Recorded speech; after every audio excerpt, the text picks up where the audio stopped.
Good evening, everyone, and welcome to the Central Mobility Hub Public Scoping Meeting. My name's Alex Welling, and I'm a Public Communications Officer with Sandag, and I'll be tonight's moderator.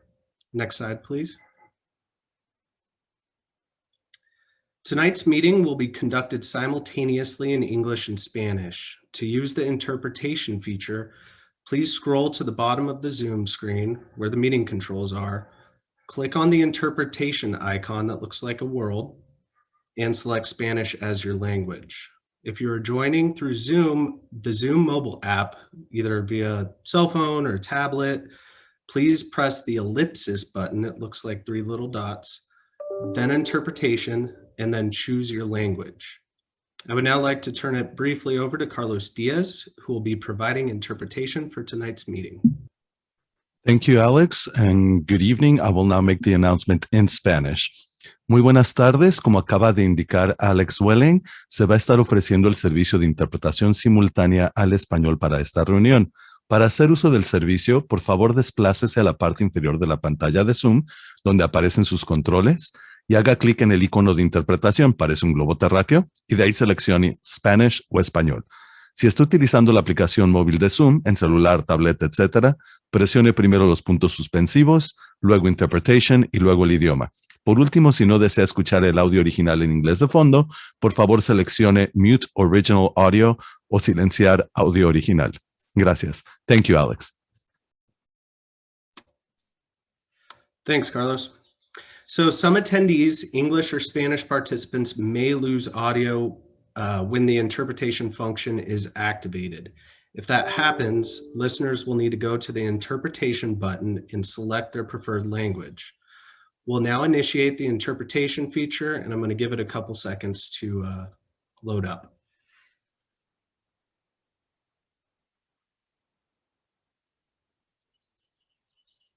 And if we can go to the next slide. So during tonight's meeting, we have with us Colleen Clemenson, Sandag's Director of Regional Planning, Ryan Kohut, the Special Project Director, and Keith Greer, Principal Planner with Sandag.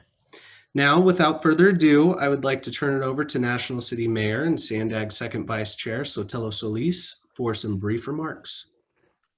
Well, good afternoon, everyone. Can you hear me? Thumbs up? All right. Yes, ma'am. Buenas tardes. I'm Alejandra Sotelo Solis, Mayor of the City of National City and the Second Vice Chair of Sandag. We want to welcome you to the public scoping meeting for the Central Mobility Hub project, and we are so pleased to have you here today. This is a significant opportunity for the community to learn about the proposed project and for you to tell us what's important to you.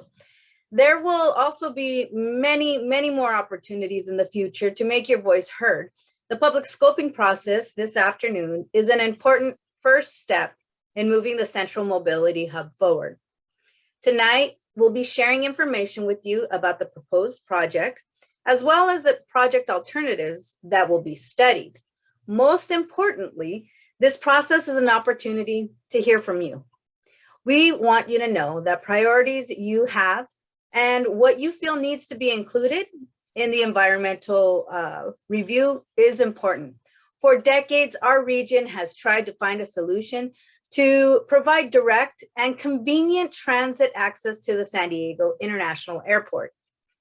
In 2019, regional leaders convened the Airport Connectivity Committee to identify solutions to the problem of insufficient transit to the airport. The Central Mobility Hub concept was born from the work of the subcommittee and the regional leaders from every jurisdiction in the region that approved of it moving forward. The project will have you learn about the direct connection to the airport, but it could also do so much more. You'll hear a bit tonight about Sandag's 2021 regional plan. It is a bold vision for the future of transportation in our region that will enhance our quality of life by creating a comprehensive transportation system that is faster, fairer, and cleaner than ever before. The Central Mobility Hub is a clean and key element of this plan and a cornerstone of its Mobility Hub strategy. As of the region's primary transportation centers. The Central Mobility Hub will connect our transportation network, future transit services, and other mobility options with the airport, jobs, housing, and so much more. With this project, we want to create more than just a transit station. Our vision is for the Central Mobility Hub to be a unique public space that provides services and amenities for the community and supports our goals for the future of regional transportation. We want a space that the community is proud of, and that's why we're here. We appreciate all of your thoughts and thank you again for being here, and we look forward to your participation. Now, I'll turn it back over to Alex. Buenas noches, everyone. Enjoy the meeting. Thank you, Mayor. Appreciate you being here with us tonight. Next slide, please. All right, so before we start, just a few housekeeping items. The format will include a presentation followed by a facilitated question and answer session at the end. Microphones will be muted during the presentation, and you may share comments and ask questions during or via the Q&A function, which you'll find down at the bottom of the Zoom platform. And all of those questions and comments will also be recorded along with the meeting. We will also address those questions at the end of the presentation. Next slide, please. All right, so over the next hour and a half, we'll be sharing information about the proposed Central Mobility Hub project and get your comments as we move forward with the preparation of an environmental impact report for the project. We will also explain how to provide comments both during this meeting and following the meeting. And finally, we'll have the opportunity to address questions in a facilitated Q&A session. And now I'd like to turn it over to Keith Greer, who is kind of going to lead us off into today's presentation. Thank you, Alex, and thank you all for participating tonight. Next slide, please. So what is the purpose of tonight's meeting? You may have heard about the California Environmental Quality Act. That's the state law that requires environmental impacts of a project to be identified, disclosed, and considered as part of any action by a local and state government. As an agency subject to CEQA, SANDAG will be studying the potential impacts of developing the Central Mobility Hub project in what's called an Environmental Impact Report, or for short, EIR. The purpose of tonight's scoping meeting is to share information with you about the Central Mobility Hub project and the approach for preparing the EIR. We will also ask about your input on the environmental issues to be addressed in the EIR and alternatives to be explored. Your feedback is important. It will help us define the future technical studies that will ultimately lead to the development of the content of the EIR.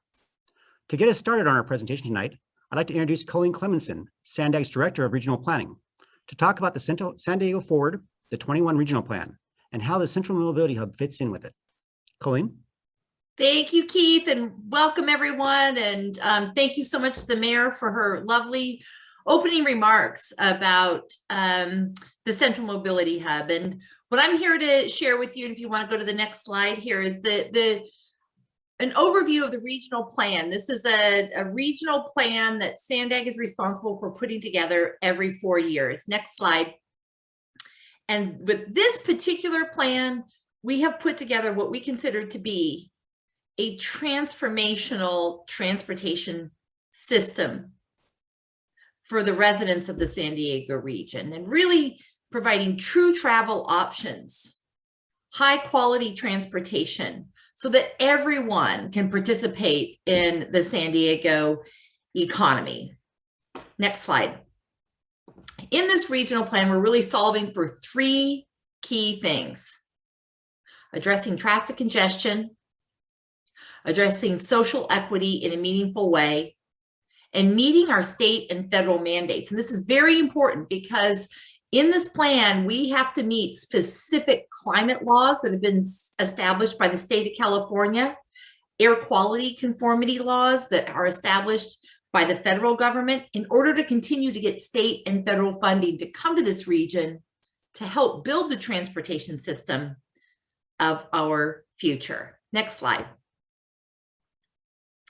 The process to put this plan together has really been data-driven, and We do these plans, as I mentioned at the beginning, every 4 years. And for decades, we've kind of had the same list of transportation projects in the plan, and then did a refresh every 4 years, looked at where the, how our population was going to grow, made some adjustments, but really kind of refined that same list of projects. With this planning effort, we've started from scratch. We've not made any assumptions about any particular type of transportation investments. And what I'm talking about are improvements to highways, HOV lanes, public transit, all of those kinds of things, bikeway improvements, all of the things that make up a regional transportation system. We put everything we had thought about aside and started with a data-driven process. And the very basic data we've looked at here is, where do people live and where do they work? And that's what these two diagrams show. So the darker the purple, that's the higher the population density. And then on the right-hand side are employment centers in the San Diego region. And while downtown San Diego and Sorrento Valley and Kearny Mesa are some of our biggest employment centers, we do have employment centers throughout the region. And if you do another click here, you start to look at where people live and where people work. So if you can advance the slide, I think there's an anime. Oh, okay, sorry about that. Where people live and where people work is roughly in the same area. We just know that people don't necessarily live close to where they work. With all the new data we have, data coming from our cell phones on where people are traveling, has really helped us identify better about the timing, the time of day people are making trips, where they're going, long trips, short trips. And we've used all of that data and applied what we call the 5 big moves, which are complete corridors, transit leap, mobility hubs, flexible fleets, and the next operating system. Complete corridors mean, as we look at our highway system, we think about them as being multimodal. How do they accommodate for HOV or people who are in carpools? How do they accommodate for public transit? And how do they allow for drivers who want to drive alone? And how do we manage that whole system? And what happens on the parallel local streets and roads is also very important. Transit Leap is really about that public transit system that takes things to the next level. This is where we have a transit system that is truly high speed, 80, 90, 100 miles an hour. That's when it becomes competitive with driving. Mobility hubs are these centers of activity, and we identified over 30 of them throughout the San Diego region. And the core one would be the central mobility hub that you're talking about here tonight, where multiple transportation options come together. And these are higher density, mixed use, exciting places to be in the region. The fourth big move are flexible fleets. And I just saw the mayor turned her camera on, and I think flexible fleets are one of her favorite aspects of the 5 big moves, because what we're talking about there are the smaller shared use vehicles. Eventually, they're autonomous, but electric, they're clean. This is how we get around the mobility hubs in our neighborhoods for the shorter trips, and also to help us get to high-speed transit. And then the 5th big move is the technology that makes it all work, the technology that we have today in our phones, so we can make trip making easier and more seamless, and manage congestion better, and ultimately be able to pay for whatever sort of transportation we want just by using our phones. So this is the strategy that's been developed. And then the next slide, we have a number of kind of clicks to go through here.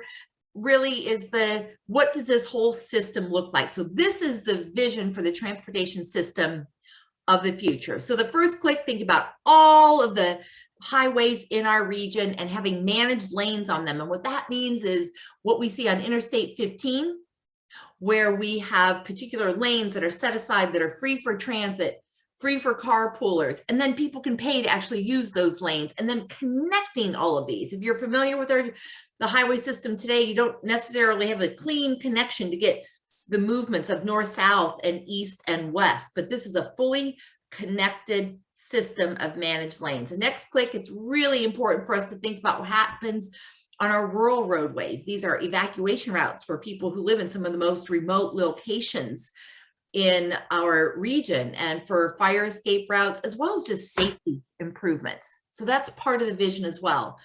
The next click will show our high-speed commuter rail. So this is the really high-speed, fast transit that we're talking about that would be either a subway, elevated, above ground, below ground. Our topography, you know, in the region is, you know, it's not flat. So how do we really separate this high-speed commuter rail from the rest of the transportation system and connect some of the most important, the most dense places in the region along with the largest and most dense employment centers. The next click shows improvements to our light rail system, as well as a really rich network of what we call rapid bus. And rapid bus can run on the managed lanes on the highway system and also on some of the major roadways throughout the region.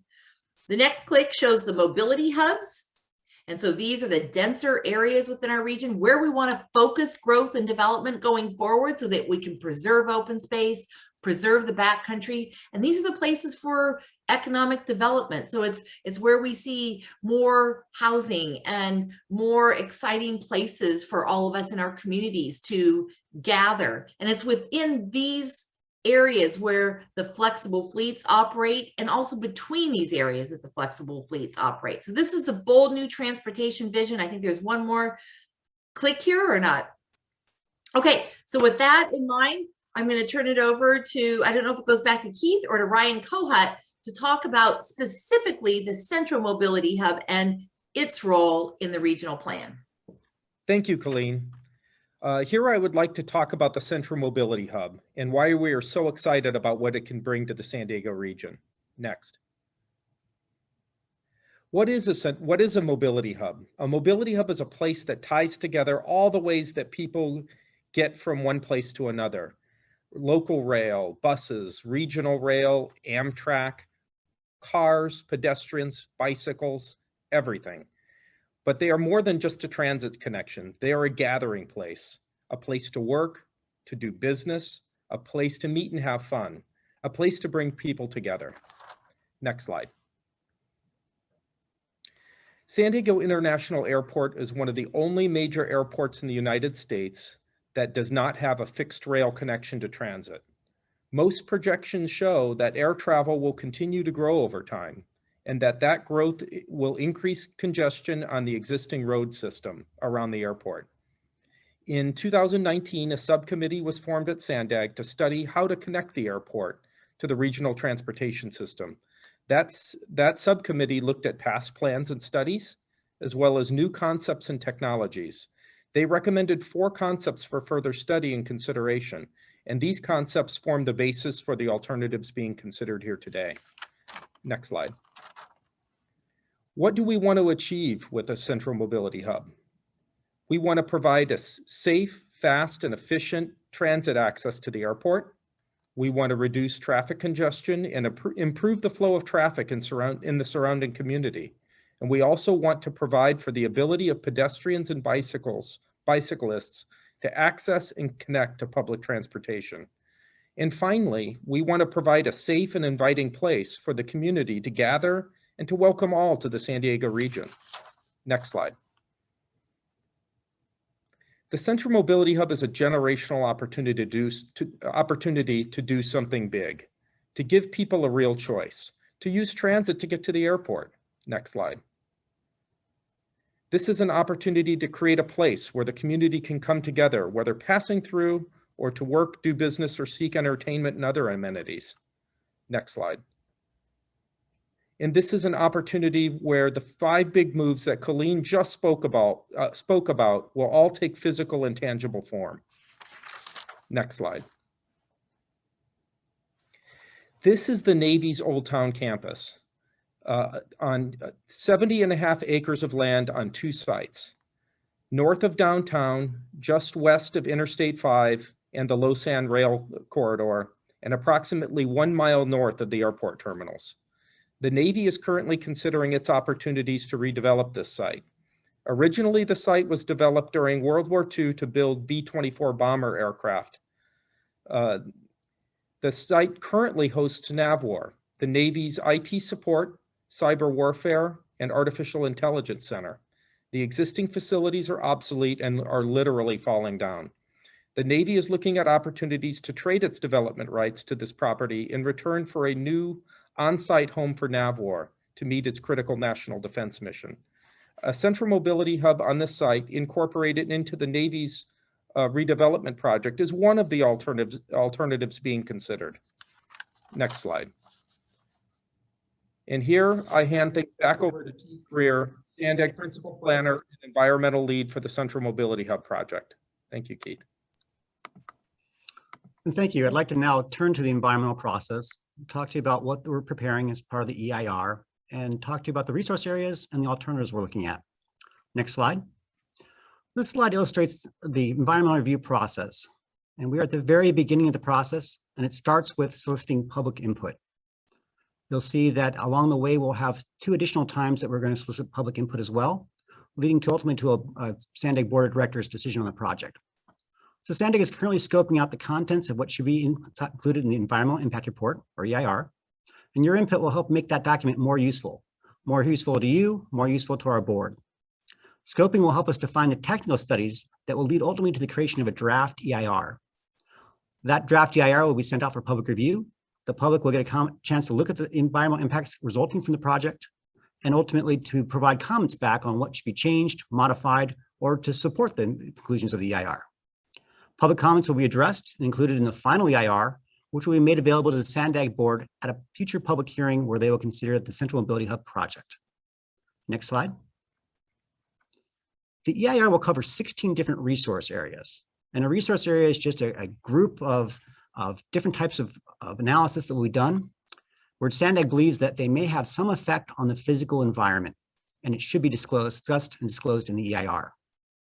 Each of these resource areas will be addressed in their own section of the EIR. And this is one item that we'd like to have your input on. Are there specific issues within these research areas that you'd like to see addressed in the EIR? Are there other resource areas that should be included? What are your thoughts? These resource areas are also included in the notes of preparation, which is on the Sandag website. And you don't have to write these all down today. You can look at them, think about it, and get back to us in writing. Next, I'd like to turn to the proposed project and the alternatives that are being addressed. Next. So what's the proposed project? The proposed project is the development of a central mobility hub at the Old Town Center. And this would connect to the San Diego Airport. So as Ryan mentioned, the Old Town Complex represents an exciting and synergistic opportunity to partner with the U.S. Navy, who is seeking to redevelop the Old Town Complex with a modern facility for their cyber warfare mission. This is really a once-in-a-generation opportunity to partner here on the site. So key elements of the proposed project. There would be a multimodal central mobility hub on this site, with Navy's calling the Point Loma-based Old Town Complex. It'd be located between Pack Highway and I-5. There will also be relocation of transit services, that's the bus, the trolley, and the heavy train, from the Old Town Transit Center to the Central Mobility Hub site. In addition, a high-frequency transit connection would be between the Central Mobility Hub and the airport, would be adjacent to right now between Pack Highway, Laurel Street, and Harbor Drive, with a terminus at the airport itself. Up to 4 high-frequency transit stations would be located, one at the Central Mobility Hub, the next at the airport rental car facility, one at the Harbor Island East Basin, and finally terminating at the airport itself. There'll be modifications to the I-5 to enhance access to the Central Mobility Hub. Pedestrian, bike, and other active transportation improvements to promote safety and connectivity in accordance with the Midway Pacific Highway Community Plan would also be developed. Road modifications to improve airport access and other accommodations to transit connections would be provided. And finally, ability to accommodate future transit services at the Central Mobility Hub as described in the San Diego Forward 2021 Regional Plan that Colleen went over would also be accommodated. There would be some supporting infrastructure, including a power substation and maintenance facilities to make the whole thing work. So that's the project, but CEQA also requires the EIR to contain a range of alternatives that minimizes environmental impacts. We have identified 2 alternatives to the proposed project that I'd like to go over next. Next slide. So the first alternative is a central mobility hub at the Intermodal Transit Center with connections to San Diego Airport. So the ITC site, as it's called, is located over near the port building just south of Washington Street. And it's been an area that we've been looking at for a very long time as a potential connection to the airport itself. The Intermodal Transit Center was identified in currently adopted regional plan, which is the 2015 regional plan. This alternative is also carried forth into the EIR analysis. I also want to mention that it was a part of the subcommittees of the Airport Connectivity Subcommittee identified this site as a potential solution for airport connectivity. What are the key elements of alternative one? A multimodal central mobility hub at the ITC site, the relocation of Washington Street Trolley Station to the central mobility hub, the potential relocation of heavy rail from the Old Town complex to the central mobility hub. And I want to note that there'll be no change in the bus or trolley service proposed at the current Old Town Transit Center. There'll be a high frequency transit connection between the central mobility hub and the airport. There'll be 4 stations, one at the central mobility hub, one at the airport rental car facility, one at Harbor Drive East Basin, and one at the airport itself. Again, modifications to the I-5 to enhance access to the central mobility hub would be proposed. Roadway modifications to improve airport access and accommodate the transit connections also proposed. And again, ability to accommodate the future transit services at the central mobility hub as part of the transit leap opportunity that's identified in the San Diego Forward 21 regional plan. Supporting infrastructure is also included, such as power substation and a maintenance facility. So that's alternative one. We've also identified a second alternative. Next slide. The second alternative is the extension of the trolley to the airport itself. This concept was identified by SANDAG's Airport Connectivity Subcommittee as a possible solution to complete the missing link of transit to the airport. While this alternative does not propose a central mobility hub, it can provide connections to the existing regional transit services. The key element of alternative two, a San Diego trolley light rail extension at San Diego Airport. 2 stations, one at Harbor Drive East Basin and one at the airport itself, are proposed. On this alternative, light rail spur tracks would extend west from existing trolley via underground trench or tunnel below Grape and Hawthorne Streets. This alignment could consist of underground, at grade, or above ground configurations. All of them are being studied. Additional trolley stops along the alignment could also be considered. It's anticipated that trolley service operating on this new alignment would connect the Old Town Transit Center, the San Diego International Airport, the Santa Fe Depot, and the 12th and Imperial Transit Center, all these including all the intermittent stops between those two. This is the proposed project and the 2 alternatives that have been identified. Are there others we should consider? What are your thoughts? We'd like to hear from you about this. Next slide. In addition to conducting an environmental review under a California law's CEQA, California Environmental Quality Act, the Central Mobility Hub project may also be subject to federal law, a federal review under the National Environmental Policy Act, a different law very similar to CEQA. This is because there's potential federal funding involved, federal land, and or federal permits, or all the above. There are many different federal agencies dealing with airports, highways, transit, and rail, and all of them would be involved and touch this project in some way. All these agencies will be required to comply with NEPA once the lead federal agency is determined. So right now, all those federal lead agencies, no lead has been identified, but this possibility exists for one of them takes over and the other one will be cooperating agencies. The federal equivalent of an environmental impact report is called an environmental impact statement. There is a possibility that the state requirements and the federal requirements could come together in a joint document, a joint environmental impact report, environmental impact statement. This will be determined once a federal lead agency is identified. So what you might be asking yourself, what's the timeline of this EIR? Next slide. We are currently in the scoping process period, the first step of the environmental review under CEQA. The end period will be on May 28th, and we hope to get your comments before then. This will lead to roughly 12 to 15 months of technical studies. Those are all the technical reports that have to be prepared that will lead to the development of a draft EIR by the end of 2022 or early 2023. The EIR will be sent out for public review with response to comments received in spring 2023. The final EIR is expected to be completed in the summer or fall of 2023. With that, I'd like to turn the presentation over to Alex Welling to discuss how you can provide your comments to make this a better project. Thank you very much. Alex? Thanks, Keith. So before we get into the question and answer portion of the meeting, I would like to briefly touch on the multiple ways we are accepting public comment. As you see here on the screen, we have an online comment form available on our virtual engagement hub. It's a social pinpoint. We also have all of our project materials. You'll be able to find recordings of this meeting in both English and Spanish on that webpage as well. And just as a reminder, the comment deadline is May 28th. May 28th of this year. Next slide, please.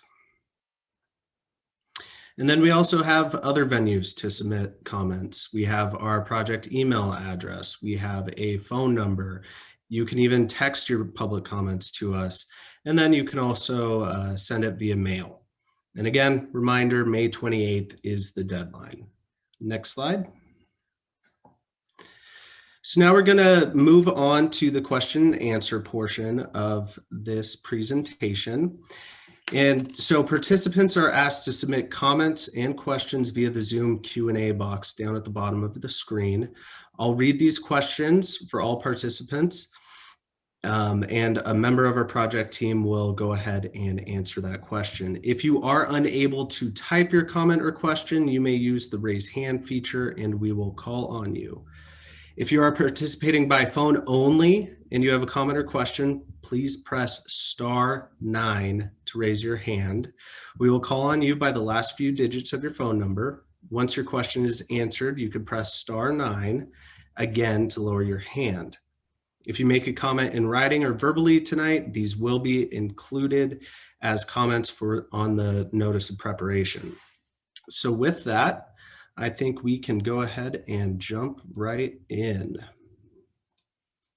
Let me pull up our questions. Give me 1 second. Okay, so our first question is from Dawn. How will the Sandag Project EIR address the fact that maps produced by the California State Geologist's Office clearly indicate that the active Rose Canyon earthquake fault runs directly below the proposed primary site to be examined in the EIR? I think that question is probably best answered by Sharon Humphreys, project manager.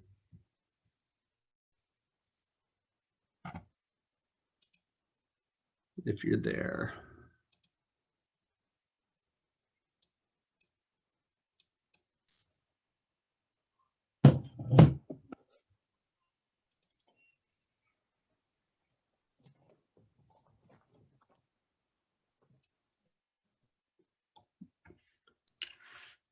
Sharon, if you're there, we can't hear you. Okay, she just got dropped. She's logging back in, so we'll come back to this question. Actually, I'm back on. Thank you, Sharon. Good evening, everyone. Thank you so much for joining us. And so I didn't hear you read the question, but I am presuming you read the question regarding the potential fault. Correct. And it is true that the new state mapping does show a potential fault that clips a portion of the project site. And our questioner asked, you're certainly aware that if there is a potential fault that clips a corner of the site, we will need to do more intensive geotechnical investigations to make sure that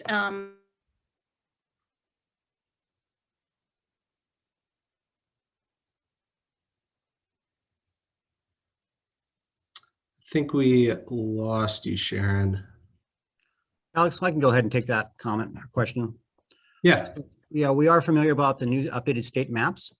Yes, there's lots of fault lines both down in that area and surrounding that area. Part of the technical analysis that we'll be doing, we'll be looking at where the faults are located and what kind of constraints they result in for a potential development.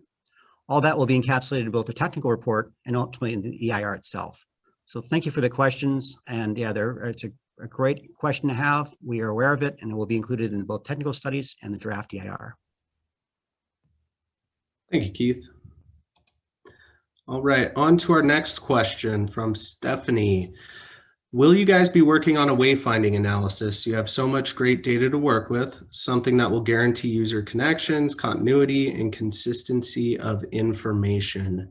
I think that might be another great question for Sharon if she is available. It looks like we may have lost her again. Apologies for that. We can come back to that question. All right, part 3. Okay, so we'll answer this question from Cliff. How can Sandag input needs amend design without as yet knowing what will happen to nearby areas such as Midway and Navwar?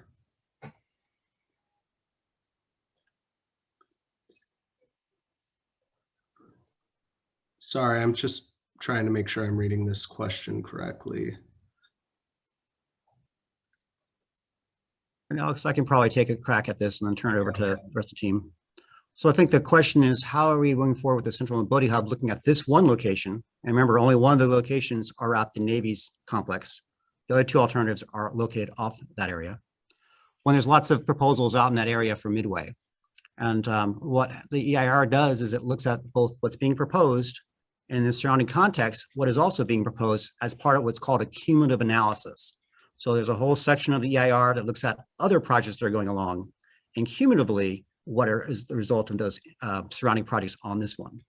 So there will be a section of the EIR. It will address the surrounding development that's known at the time, and that will include both the Navy site and the Midway development as proposed. Perfect. Thank you, Keith. All right, Sharon, I'm going to come back to you with this question. Will you guys be working on a wayfinding analysis? You have so much great data to work with, something that will guarantee user connections, continuity, and consistency of information. So yes, can you all hear me? Yes. Great. So typically wayfinding is signage to get people where they want to go. But with everyone using cell phones now and all of us connected on electronic media, or many of us connected on electronic media, you're absolutely right. There are new tools available to us. And that's part of what we're proposing with the 5 big moves, is to use all of that available data information. You know, how crowded are the streets? How crowded are the roadways? When's the next transit option arriving? So using all of the information that's collected, we'll be able to give you the best option for getting from point A to point B, whether you're walking, biking, taking transit, or driving in your car. Perfect. Thank you, Sharon. Now we have 2 hands raised. I'm going to switch over to those attendees real quick. So we'll start with Catherine Rhodes. We'll go ahead and unmute you. And if you can unmute yourself and ask your question. Hello, this is Catherine Rhodes, and I actually have more of comments and questions. And so if I can ask my comments. Perfect, please. Great. Yes, first I was going to mention, the active faulting. And even though the area is not planned for an Alquist Priolo zone, we still don't know if there's active faulting at any of the project sites, especially on the reclaimed tidelands, because of course they're underwater, so you won't be showing any signs of faulting that you could, look towards.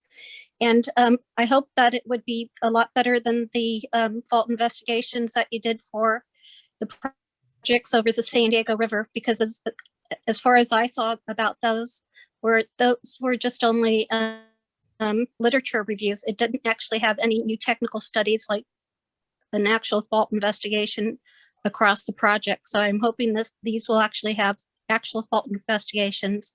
And then I would also recommend that SANDAG reconvene the Coronado Technical Advisory Committee so you could actually confirm or deny the active faulting throughout the whole project pathway. And as an alternative solution is if you could try to create a special study zone for seismic safety, not just for the project area, but for the airport and the Midway redevelopment as well. Otherwise, fault investigations are not actually required per state law. Another thing is, I think your technical study should actually do an analysis of the mineral resource zones for the use of reclaimed tideland so they could be available for sand and gravel and can be used during construction. And so right now the area, the project area by the airport in the Midway area is zoned MRZ1 for area of no mineral resource significance. And that's because it's kind of in an urbanized area, not because there's no minerals that can be used there. And so I think you should do a technical study to see if the area can be changed to MRZ2, areas of identified mineral resource significance, after you do your technical studies and seeing how much sand and gravel is actually available that could be there for you to use. The other thing is that I'm almost sure that Spa Wars has a lot of toxic waste underneath the site, and I think it should be considered a Superfund site. So is the federal government going to pay to get rid of the toxic waste? Not necessarily, people in San Diego, but the federal government. And let's see. And since, the area is on reclaimed tidelands west of the train track with a low water table, will you be using a bathtub foundation similar to the Navy Broadway complex and what's planned for Seabird Village as protection against sea level rise? And then one thing that I think you should have is the concept 3, the area planned at the planned intermodal transit center site. And a reason for that is because the airport could actually annex land from the port and wherever you want your intermodal transportation site and actually have it be part of airport land. And if you have that, then you could actually use all the airport revenues for the project. It would literally have tons of funding now and into the future because it would actually be on airport land. And that's just another easy way to fund it. And then also because, most of the traffic from the airport, from your studies, it says it comes from, from the south, from downtown, not near Old Town. So if you, you're just going to change it so that there's a lot more traffic over there by the 5 and the 8 where they merge over there, instead of having the same traffic patterns where people, would be able to get to the intermodal terminal center, I think pretty much the same way they do now. So thank you. Thank you. Thank you, Catherine. We appreciate your comments. And just for everybody's information, we will be transcribing any verbal comments for the record. So again, thank you, Catherine. And now I would like to turn it over to Jonathan Yellen. You have your hand raised as well. If you could go ahead and unmute yourself, we'll go ahead and do the same thing on our end. Hi, I want to thank you for giving me a chance to voice some questions and to also offer my thanks to Sandag for some outstanding planning that's been going on with some very important infrastructure developments that are much needed in the region. My question relates to how it's going to be financed. And I know this is not the direct topic of today's discussion, but clearly it's a very critical topic on the minds of many of the people in the region. And specifically, my question is whether Sandag and the various parties involved are seriously considering raising private capital from private investments to fund this development or a significant part of it. I understand that the budget for this project, the Central Mobility Hub, is perhaps somewhere on the order of $4 billion, in addition to anything that's going to have to be done for the Navwar redevelopment. And so my question again is whether and how private capital, private investments in the form of public-private partnerships are being considered as a major funding source for this project. Thank you very much. Thanks, Jonathan. Just to confirm, is this the same comment that you typed into the Q&A box? Yes, it is. You don't need to answer both. Thank you very much. They're both the same. Thank you. Okay, perfect. I think Ryan Cohet might be the best person to answer that question. No, I'd be happy to take that question. I think it's a great question. What's under consideration today is what is the Central Mobility Hub project? As far as the redevelopment, that's a Navy project and outside the scope of what we're trying to do here at Sandag right now. But you're right. I mean, the Central Mobility Hub and the airport transit connection is going to be a very significant public investment. I think at this point, we're trying to develop a definition of what that project is. And as part of that, we'll be trying to identify how much that might cost. We're certainly going to be looking for all sources of funding, state, local, federal sources of funding. And then, yes, we're going to keep our options open to really look to see if there's an opportunity here for a public-private partnership. And that could take many forms, including, operational and construction, arrangements where the private sector would come in and provide some investment capital. But I think at this point, we're trying to figure out what this project would do. And then once we figure out what our project is, then we would look for any opportunities we have to get funding wherever that may come from. Perfect. Thank you, Ryan. Now we'll switch back over to the written questions and comments. The first one will be from Anonymous. What is the intended delivery method going to be of this project? Public-private partnership, leaseback, design, build? Ryan, I think you may have just answered this question, but please confirm if I'm missing something. It's an absolutely great question. You know, we don't know right now. We're looking at this right now, trying to decide what is the appropriate project to move forward if we move forward, define what that project would be, and then you know, like the previous question, we'll be looking at what are the available funding sources, and from there, that will give us the input information that we need to try to make a good decision as to how to deliver this project. And all of those methods you described, whether that be P3 or design build or you know, traditional design bid build, those are all on the table at this point. And you know, we're just trying to get ourselves a good information so we can make a good decision when the time comes. Perfect. Thank you, Ryan. Our next question is from Jeffrey. Is Sandag going to consider a station at the Middletown Trolley Station for the Central Mobility Hub? This would be very useful for travelers headed downtown and to other points south. I think, Ryan, this might be another question for you. I'll take it. Hey, Alex, I'll take it. Okay, perfect. Thank you. There actually is right now a station at Middletown area. It's located south of the existing port building.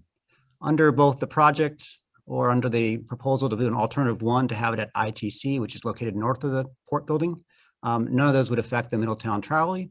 But I would like to hear if maybe the author of this question could put in input and say what other stations they think need to be included in that, the proposed ITC site or the Old Town site. I think that'd be a great opportunity. Thank you. Thank you, Keith.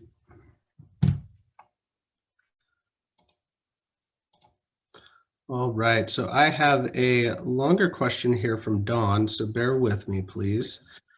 The primary site being considered is a line of huge hangar-type buildings along Pack Highway. As staff noted, those buildings were constructed in or just before World War II to house the construction of B-24 bombers. Later, during the Vietnam War, the facilities were used to build F-111 fighter bombers. Over more than 50 years of sophisticated aircraft, numerous types and amounts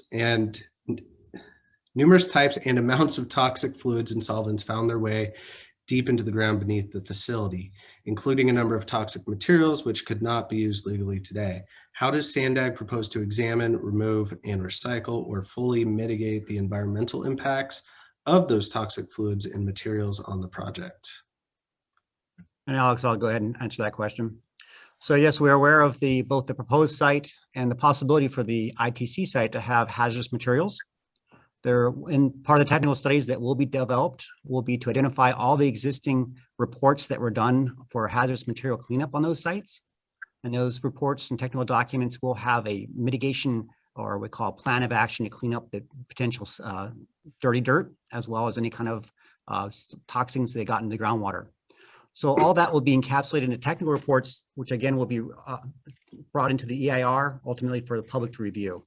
And so we'll address all hazardous materials, both on the site and underground.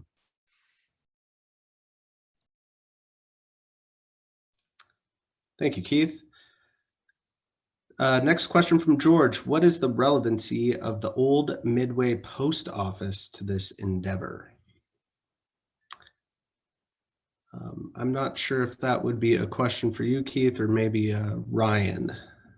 I'll take a crack at it and I'll turn it over to Ryan. So I think what you're seeing out there is a bunch of cumulative projects that are going on at the same time. There's a lot of interest in redevelopment of that area. The whole Midway, that redevelopment is kind of catching fire, which is a great opportunity. And so for the EIR, so the little box of the EIR, it'll have this Midway post office as one of those cumulative projects that are all going on. So remember I talked about how there's like the sports arena redevelopment, there's the old post office redevelopment, there's the Navy's redevelopment. This would be another project in that cumulative list. I'm gonna turn over to Ryan if he has any more insights on the planning aspect of this. No, but thank you, Keith. Yes, that's the old post office is very adjacent to the Navy OTC site, and any development plans on that site will need to be considered and in light of what we're doing with what we're looking at on the OTC site. But no, they're not directly related, and shouldn't have any great impact on what we're looking at. Perfect. Thank you both. And now we'll go to Richard Phillips's question. Has the Santa Fe Depot been considered as an alternative for the hub? It was not noted as an alternative. Ryan, I think you might be best to answer this question. Yes, the Santa Fe Depot was considered in the airport connectivity subcommittee work, and I think what I'll defer to Keith on the analysis done, but it's our feeling that that site doesn't have the room necessary to bring in all the intermodal links that we see as part of the Central Mobility Hub. Thanks, Ryan. I'll finish the rest of that question up. So part of the scoping process is actually about doing what you're talking about, identifying alternatives and saying, we think that this alternative is a good idea. So for the person who typed that in, I think if they think the Santa Fe Depot is a good site, please put that down as a written comment and let us have that another look at it. And we'll take reconsideration. We have looked at it, and I think maybe if there's other aspects of it that we're not thinking about right now, you could help us shed new light on that. So thank you very much. Thank you, Keith. All right, next question. Did you elaborate on whether this would be an above ground or below ground connection to the airport? I think Ryan or Keith might be best to answer that one. Yeah, right now we're looking at an above ground connection to the airport, leaving either OTC or ITC sites. The trolley to the airport concept, that would involve some underground and some above ground transit linkages. Perfect. Thank you, Ryan.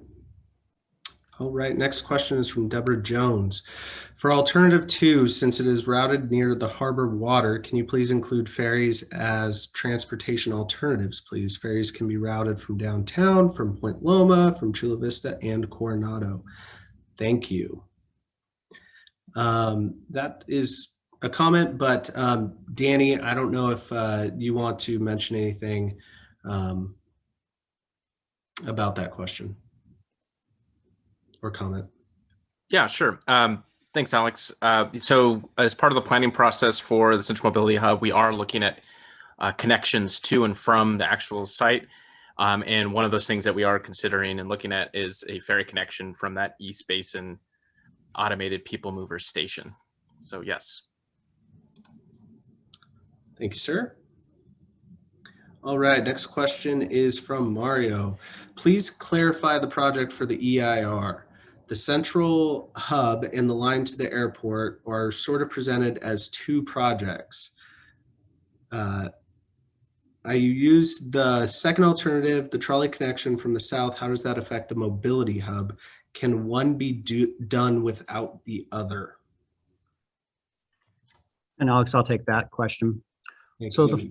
the proposed project, we have 1 project and 2 alternatives to the project. So in the world of CEQA, you have to identify the project. The project is a central mobility hub. That's that station that Ryan was talking about, where all the transit connections can be made. And then it's the opportunity to get to the airport over a kind of a fixed guideway transit system. The project has that central mobility hub located at the Point Loma Old Town Complex. That's the location of where the NAVWAR building is currently today. Those kind of squat buildings that go over that whole site. And it does include both a line, both to the freeway and also a fixed transit line to the airport. So that's the project. The alternatives to the project are a central mobility hub. Again, that central location where transit comes in and you can get your connection over to the airport, located at the Intermodal Transit Center. So it's a different location, but the concept is still keeping the central mobility hub being built there and connecting to the airport. The last alternative, the second alternative, does not create a central mobility hub. There is no location to get transit. It has a trolley extension at the airport. So wherever you catch the trolley, you'd be able to take that trolley over to the airport itself. So you ask, can this be done with one without the other? Can you connect to the airport without building a central mobility hub? Yes. Can you build a central mobility hub without connecting to the airport? That doesn't make sense. So you need to have a connection to the airport. The question is, what's the best location and the best mode to get you to the airport itself? So again, one project, two alternatives. Thank you. Thank you, Keith. All right, our next question is from AZ. Could you provide some information on potential future high-speed rail projects or more futuristic technology solutions, such as Hyperloop, San Diego/California is considering pursuing? This could look like a route connecting San Diego to Los Angeles. Barring some larger projects such as high-speed rail, my perspective is that the Central Mobility Hub seems like a large project to undertake. Alternative 2 appears to solve the goal of connecting the airport to the trolley system in downtown, taking cars off the road, with much less disruption overall. Danny, do you have anything that you might be able to answer with that one? Yeah, sure, Alex. When it comes to the California high-speed rail system and future rail systems that are identified that Colleen mentioned with the transit leap that's proposed as part of the regional plan, there's new rail technology that's coming in, and it will ultimately connect to the Central Mobility Hub. And yes, so those services would be accommodated at the Central Mobility Hub. Perfect. Thanks, Danny. All right, our next question is from Cliff. The map seemed to indicate there would be only one station at the airport, but why not add stations at the other terminals? Or will Sandag be coordinating with the airport authority for shuttle service? And does this planning mean the concepts of moving the airport or a second runway are dead? I think, Ryan, you might be best for this question.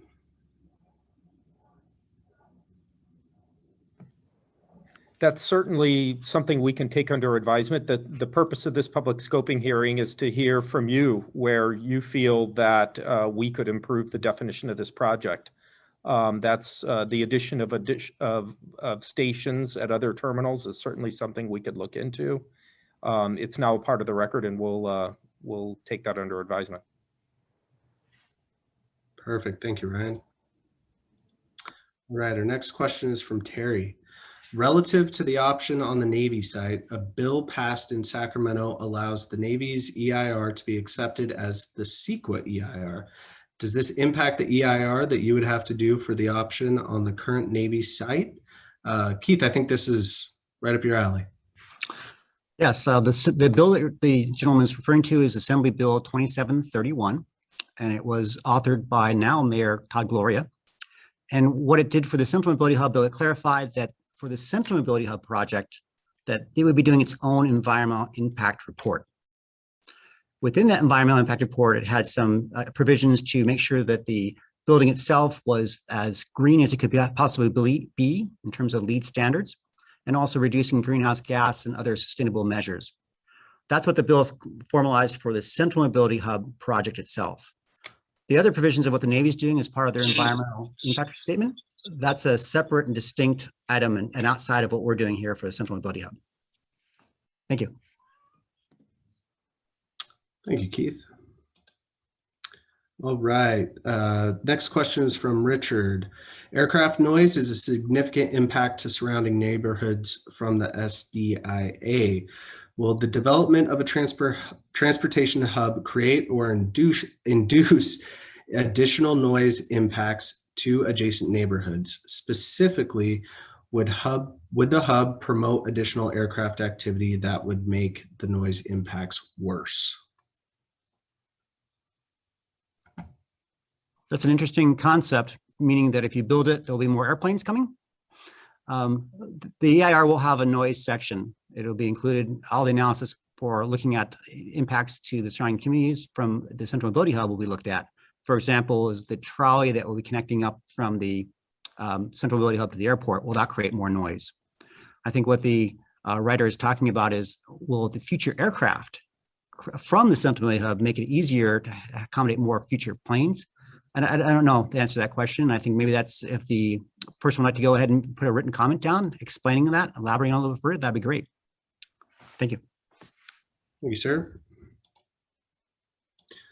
All right, our next question from Dawn. If the Navy is going to do its own EIR on its proposal to redevelop the Navwar site, and Sandag is going to do a separate EIR on the construction of a Sandag Central Mobility Hub on the same site as the Navwar redevelopment project would be, how do Sandag and the Navy plan to coordinate their overlapping projects EIR processes? So I think, Keith, this is again for you. Please. Yeah. So Sandag and the Navy have a great relationship, and we've been working with the Navy since they put out what's called a request for interest for their proposed redevelopment. So we are working with them both on their analysis, which is called an environmental impact statement, and on their redevelopment proposals, making sure that what Sandag's doing in terms of our Central Mobility Hub could fit in with their proposal. But the Navy's got to make their own analysis and their own business decisions. Only a couple alternatives will include a Central Mobility Hub there, just like Sandag's looking at other alternatives besides just the Navy property. So how Sandag will utilize that information coming out of the Navy's impact statement, we will utilize their technical studies. For example, hazardous materials has already been brought up here once. There will be ample documentation in the Navy's document to bring forward into the Sandag EIR. Cultural resources, historic resources, all those things that would come in, could be captured in the Navy's future environmental impact statement will be gathered and brought in as much as possible in the Sandag's EIR. Thanks, Keith. All right, we're going to Jeffrey's question. My question wasn't perfectly clear. Assuming the Central Mobility Hub is built at the Navwar site, I believe a people mover station at the Middletown Trolley station would be useful, so travelers going downtown and further south don't have to go to Old Town first. Is this something that can be studied?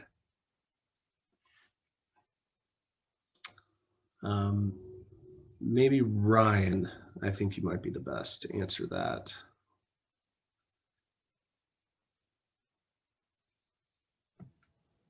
You know, an additional station at Middletown is certainly something that we can take under consideration, and that's why we're here, to get your comments, and you know, we'll take that back and do some more homework. Perfect, thank you. All right, next question from Jonathan Yellen. Following up on Ryan's comments about project scoping, is it not Sandag's responsibility under the agreement with the Navy to deliver the new Navwar headquarters, assuming that option is selected for the CMH? Ryan, I think you're probably the best to answer this question. Sure. Thank you, Alex. The Navy's project to construct a new Navwar facility is a separate and distinct project from what Sandag is proposing here as part of the Central Mobility Hub project. Sandag has entered into agreements with the Navy where we agreed to share information, to cooperate as we study our project and as they study theirs, to see if there's a there and a possibility of maybe incorporating our project as a part of theirs. But Sandag has made no commitment to deliver the Navwar headquarters or any way otherwise, you know, participate in their project. You know, we're going to continue studying the Central Mobility Hub project. We're going to continue talking and go from there. Perfect, thank you. All right, we're going back to Dawn. All of the Sandag renderings that have appeared in the Union Tribune and other local news outlets simply show huge office buildings, condo towers, and apartment complexes, presumably to be built by private developers in partnership with Sandag. But we need to see more detailed images of the proposed transportation complex, perhaps overhead images showing how the various types of transportation systems, that is high-speed trains, trolleys, bike paths, bus rapid transit, and passenger vehicles would be intertwined in and around the new mobility hub. When then County Supervisor Ron Roberts and State Senator Steve Peace proposed their own multimodal transportation mobility hub in 2007, they showed those interactions. Why can't Sandag better explain how its plan would work in future news items, in renderings, and in the draft EIR?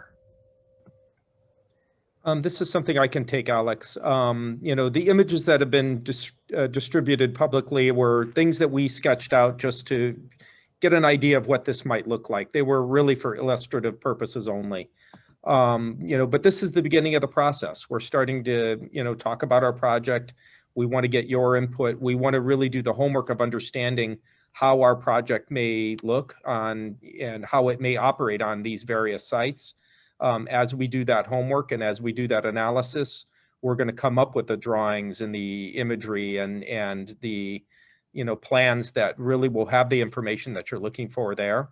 And so as we begin this process, we really look forward to sharing that information as it becomes available. And we certainly want any input from you or the rest of the community here at this point so that we can incorporate those ideas in what we study further.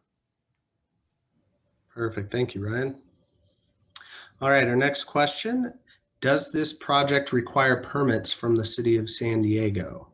I think Keith or Ryan, one of you might be best to answer that. I'll take a crack at it. So Sandag and the city of San Diego are two forms of government. And the quick answer is that Sandag has an agreement with the city of San Diego that we don't need permits from the city. That said, we do have a stakeholder group that consists of the city of San Diego, the Port of San Diego, and the airport. And we are closely collaborating on all aspects of this project.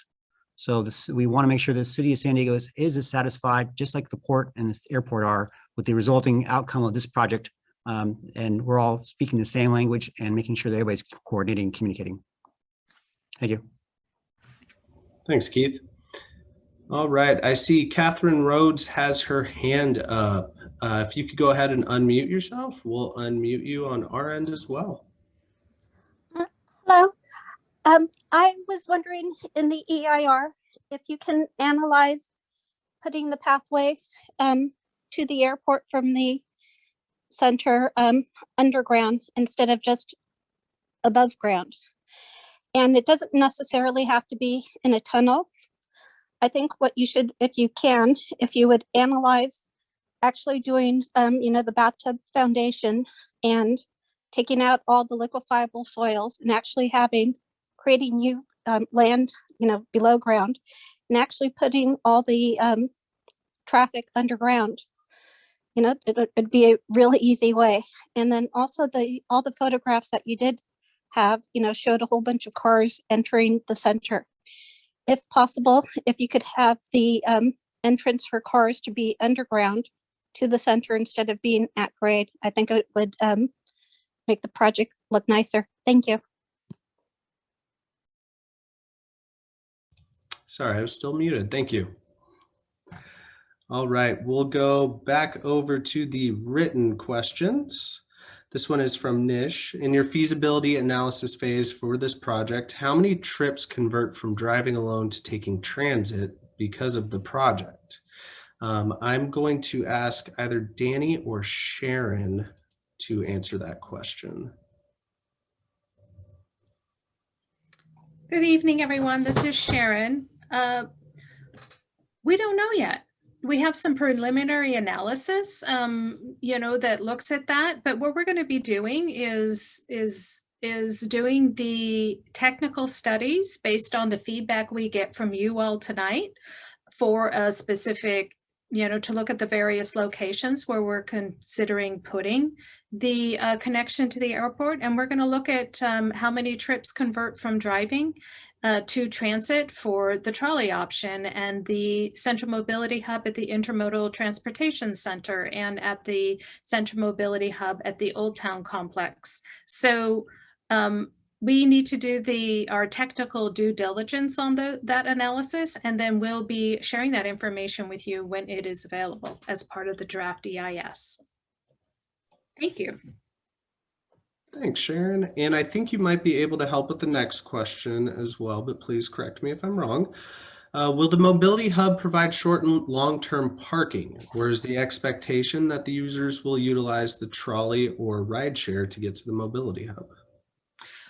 We are not intending to include short or long-term parking. We will be providing provisions for drop-off and pickup. The whole point of having a transportation center and having a direct connection to the airport is to encourage more people to use transit. So if you drive there, it kind of defeats the whole purpose from our perspective. So that's what we're currently planning with regard to not providing parking at the Central Mobility Hub. Perfect, thank you. And that is it for our questions. I don't see any open questions in our Q&A, and no additional hands are raised. So I think we are good to move on. If we could go to the next slide, please.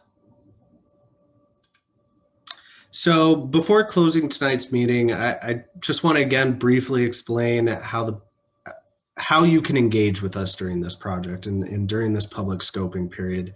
So first is our virtual engagement hub at Social Pinpoint. Again, you can find all of our project information in both English and Spanish. We'll also be posting recordings of today's meeting, both in English and Spanish, tomorrow as well. So you guys will be able to kind of revisit these questions or just revisit the presentation itself. You can also submit comments via the website. You can sign up for project updates there.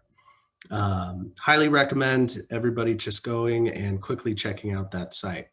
I do want to remind everybody that these comments will be accepted through May 28th of this month.